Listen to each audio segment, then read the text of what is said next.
Lopez wants it away. And it's hit deep to left center. Andrew Jones on the run. This one has a chance. Home run! Mike Piazza and the Mets lead 3-2. Bartolo has done it! The impossible has happened!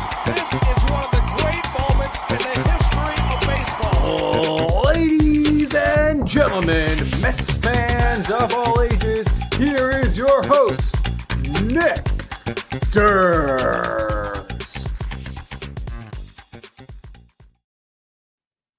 Hello, Mets fans. Welcome back to another edition of Bleav in the Mets right here on the Bleav Podcasting Network. I'm your host, Nick Durst, and we are in the midst of the World Series. And just like the Mets drew it up, Max Scherzer was on the mound for his World Series start, right? Now, he was gone off to the Rangers. And, in the offseason, when Jacob deGrom signed with the Rangers and he had that press conference, and he was talking about they really sold them on the vision of winning and the vision of being the World Series. And we all thought he was just covering up for saying got a lot of money. But I guess there really was a vision there. And with the Mets this past season, it was more trick than treat. So we're going to have to decide now what's going to happen in this offseason. Should we believe Max Scherzer? Or he said that a conversation he had with Billy Epler and Steve Cohen that it wasn't about 2024? Or will we be given a treat and maybe the Mets go for it here? So to help me discuss this and see where we think the Mets are going to go in this offseason, longtime baseball columnist. You could see him occasionally on LB Network and you could see him all the time on SNY. He is John Harper. John, welcome to the program. So excited to have you here. My question for you here is, really, what's the backup plan if not Shohei Ohtani? Because the Mets, they really need to improve that DH spot. And there's some options if not Ohtani. I think the one option they cannot do, though, is just kind of roll it back with the same offense. Even if they are going to say, we'll take a step back in 2024. I don't think you could go into the season with that same putrid offense that we saw in the wild card series against the Padres, which carried into the regular season and all season last year. So do you think, number one, the Mets will be in it on Ohtani? And number two, do you think they have some sort of a clear plan going into this offseason as to what they want to do with the DH spot if they can't allure Shohei Ohtani to Queens? Yeah, first, hi, Nick. How are you? Thanks for having me. And I mean, the Ohtani thing is fascinating. I still think no matter what they talked about to take it a step back, I think if he's out there, I think Cohen goes for him.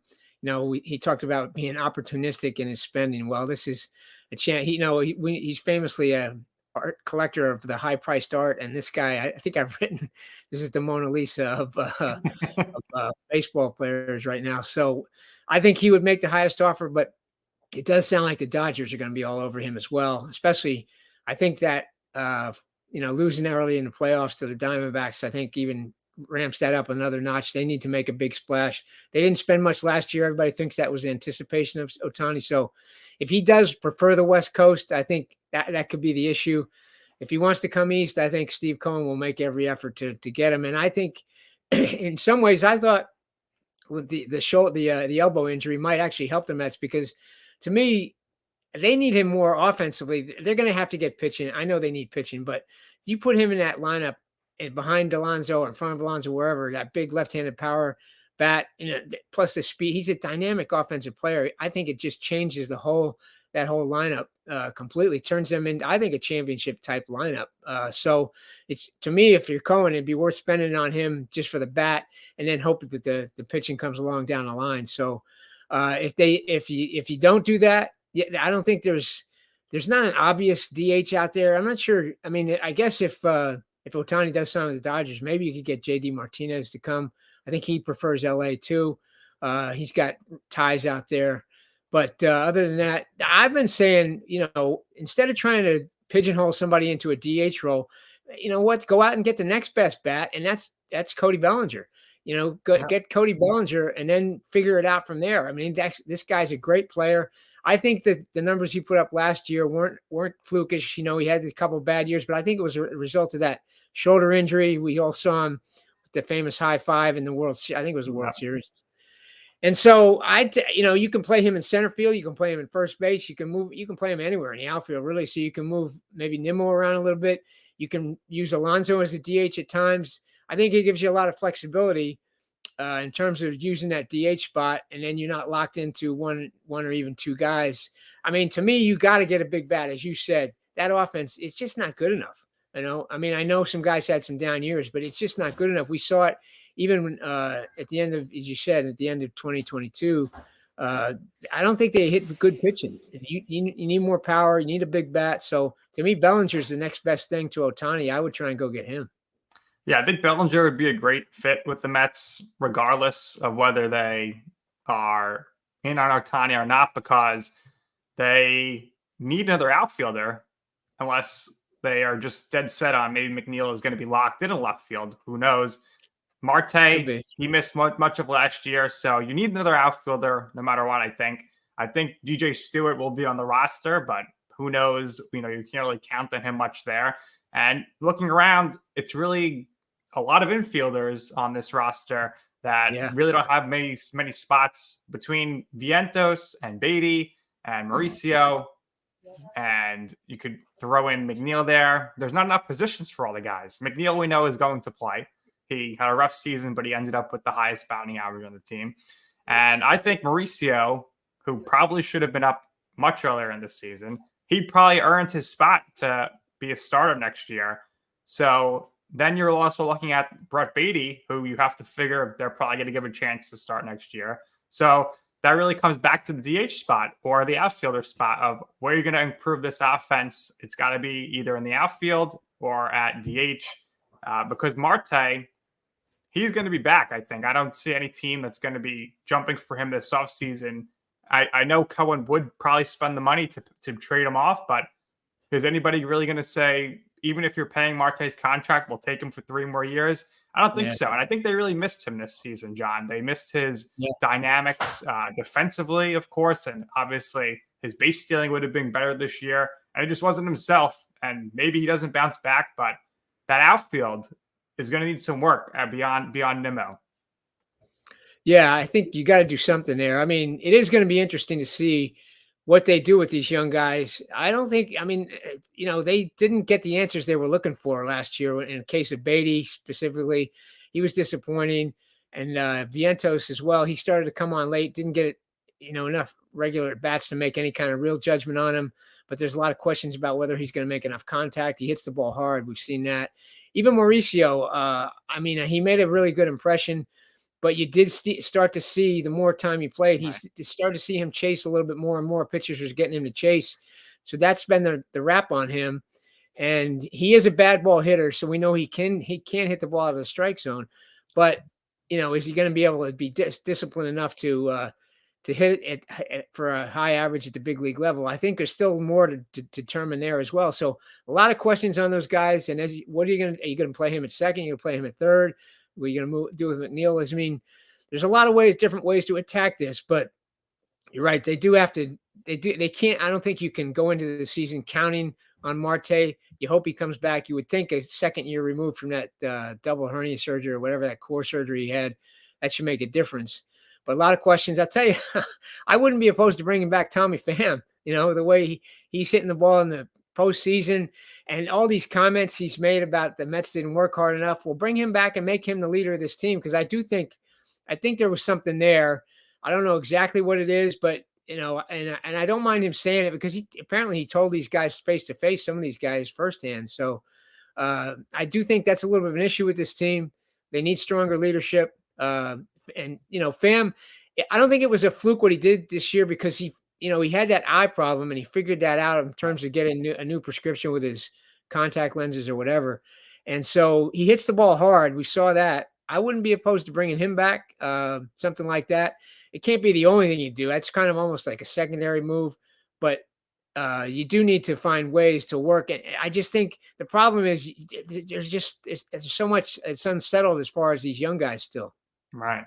And the other thing that you have to really are going to consider is Vientos going to be on this roster? And if so, how do you get him playing time? Yeah. Is he going? Because they did not play him much this year. I guess by default at this point, he would be on the roster because Mark Cannon is not here. So you do need a backup first baseman.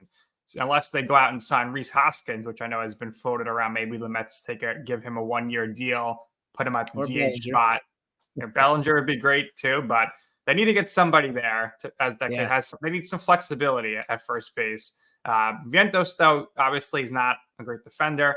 Vogelbach, we know, does not even own a glove anymore. He's just he gets out there. He can't be on the Mets next year. They got the option for him, but I think that he was an Epler guy. I mean, you were all over it with that story as well, where Epler was telling Buck, you have to play Vogelbach. I mean, you were saying this during the season.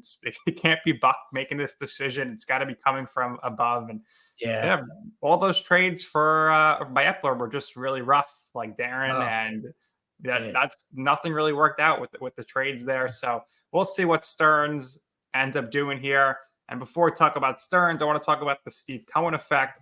I know you're in touch with agents and whatnot and players throughout the league. Do you think we're in the third offseason now or the fourth offseason with Cohen now with the Mets that these high-profile free agents, the first thing they're telling their agent is, hey, why don't you call Steve Cohen and let's see where we can get the numbers up? And how do you think that's going to change now? We saw it last year where Boris was going directly with Cohen. How do you think that's going to change now that David Stearns is in the mix? Are those agents still going to be free to call Cohen, or is it going to be like he's going to be like, just talk to David? Well, Boris will. We know that. But I think for the most part, Cohen will stay out of it. Stearns will handle that stuff.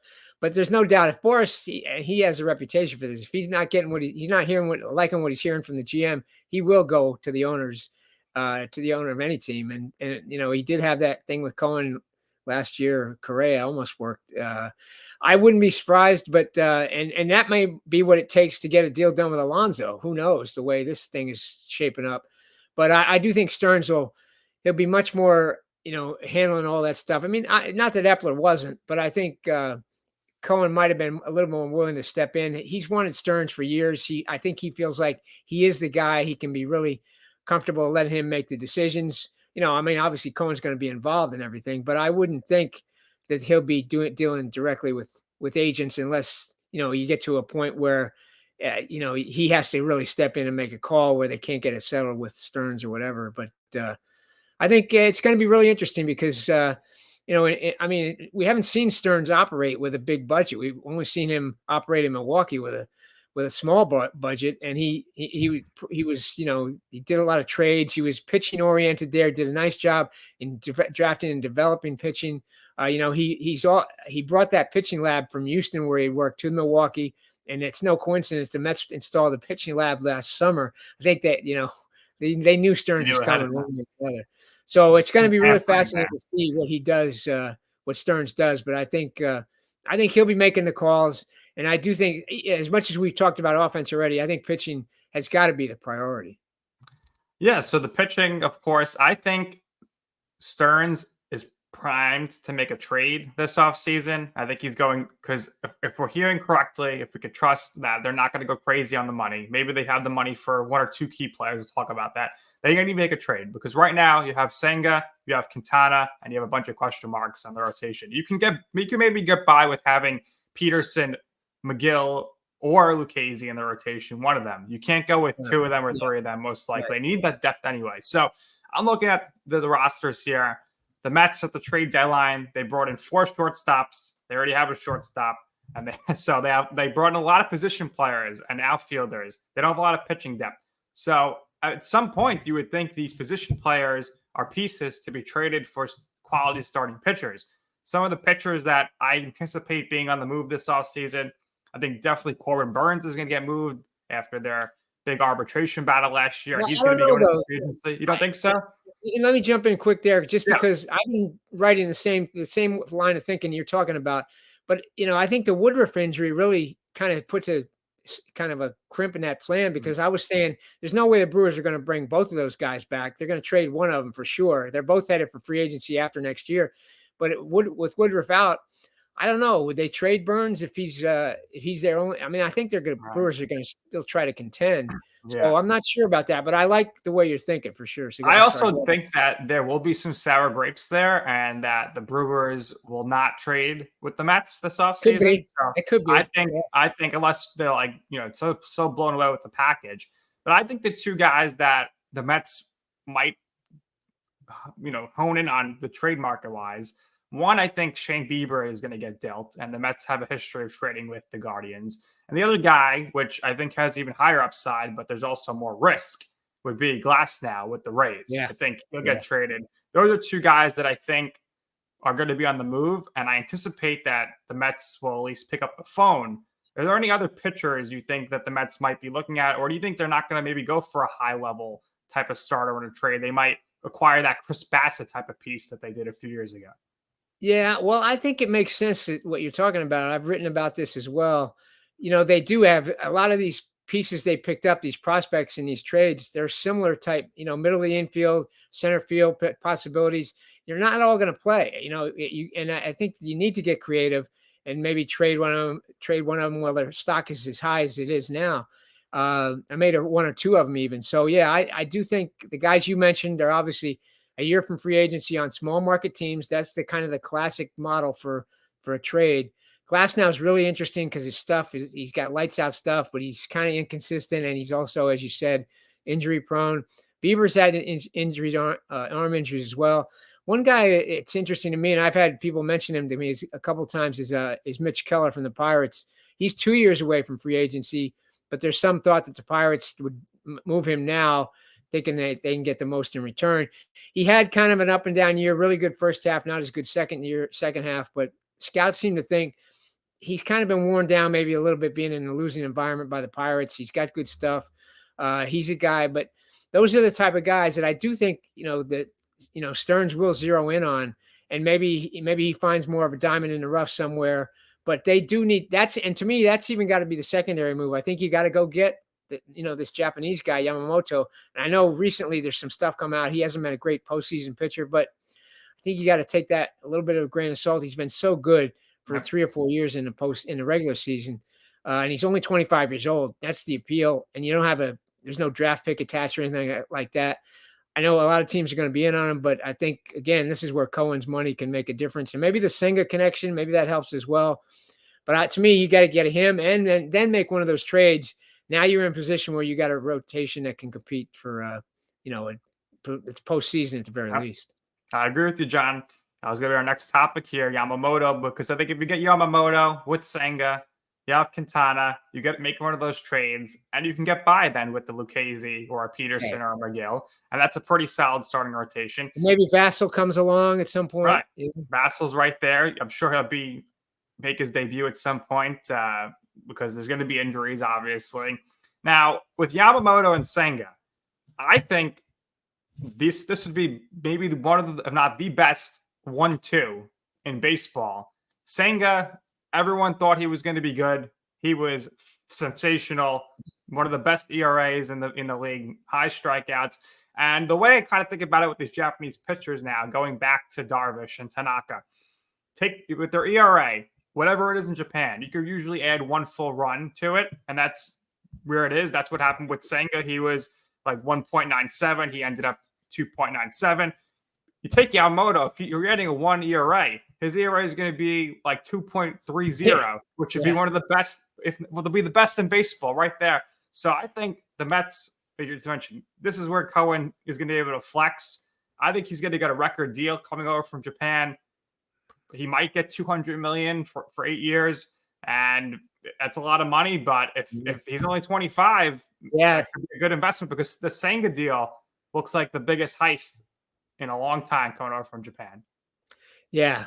What was 5 for 75? That turns out to be a great deal. And I think the one thing about Senga, we found out he's a tough-minded guy on the mound. He fought through some stuff. He had control issues early in the year, but even in starts when he would get in trouble early in games, he would fight through it. And you saw that more and more. And he adjusted to, the size of the ball, the environment, pitching in weather that he probably never pitched in Japan. So yeah, I think that is the one kind of maybe the X factor that you're never sure about when you bring a guy over from Japan, because they do have to deal with a lot of stuff like that they haven't dealt with before. Some guys are going to handle it better than others. So you need to see that. 200 million is an awful lot for Yamamoto, but the age really does that works in his favor. And the scouts seem to think he's a more well-rounded pitcher than Senga for sure. But again, a lot of it, it's you got to have that mentality to be able to adjust to things. So, but they do. You put those two now at the top of the rotation, and that's really good. So, and then you add in one of those guys maybe that we talked about you could trade for, and all of a sudden you have a rotation compete with anybody. And so I think it's going to be fascinating to see if Cohen's going to do that, because it seems like there's a lot of teams going to be going after Yamamoto. Yeah, I think everyone's going to be in on him, so he'll have his choice of where he wants to go. I think it can't hurt that Senga's here, so I would think so, and I think this could also work out even more so with Ohtani, because if for some reason you're able to get him, the Ohtani needs a 6-man rotation anyway. And Senga's used to the 6-man. Yamamoto's going to be used to the 6-man. So you could set that up in the future to go with the 6-man just to keep everybody fresh. And we saw Senga adjusted towards the end of the year, but early on when they were keeping him on that once-a-week schedule, he was really electric. And that would solve a lot of issues with the rotation. But the other issue is definitely going to be the bullpen, John, where, yes, they have all these optionable arms. And we could bring back Tommy Hunter and resurrect him every million times, but it just doesn't work out. I thought going into last season, even with the addition of Robertson and Diaz still being there, that they were still a dynamic arm short. And I'm curious to hear what you think or what you've heard as far as the Mets with the bullpen.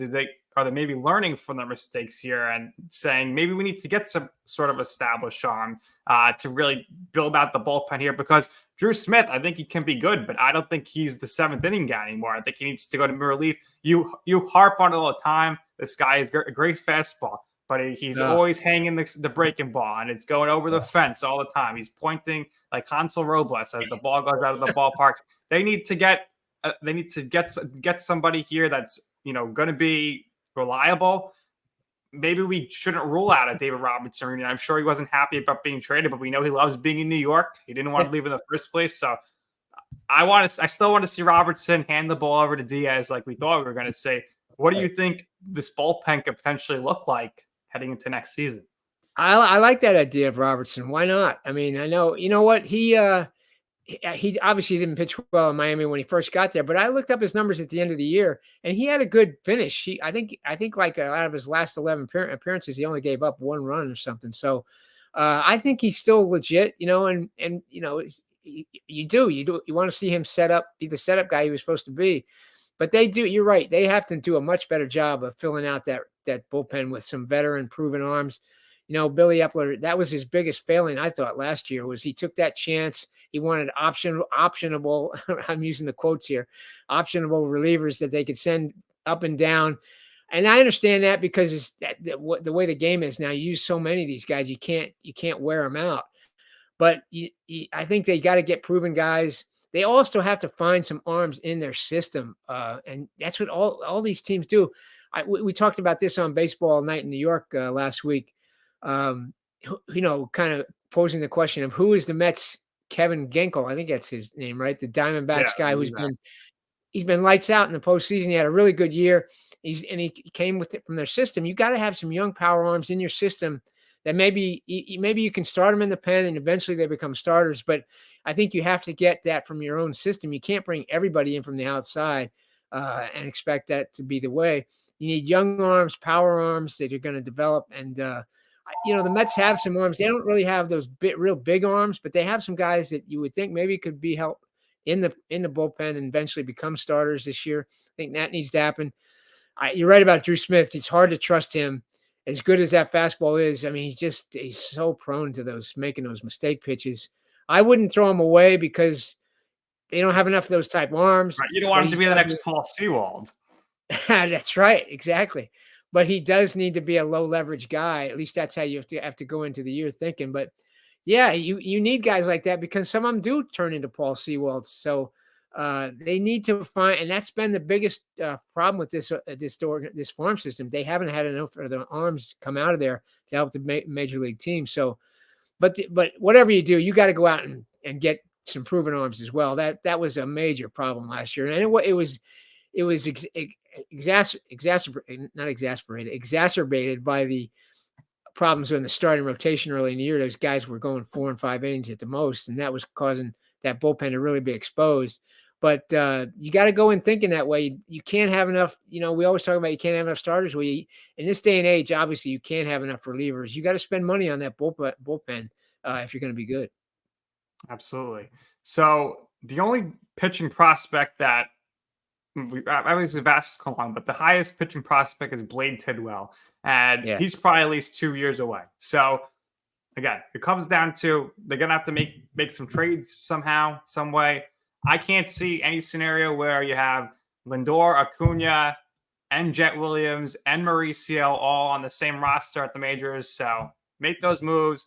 I know a lot of people were saying last year, okay, now's the time to trade Kevin Parada.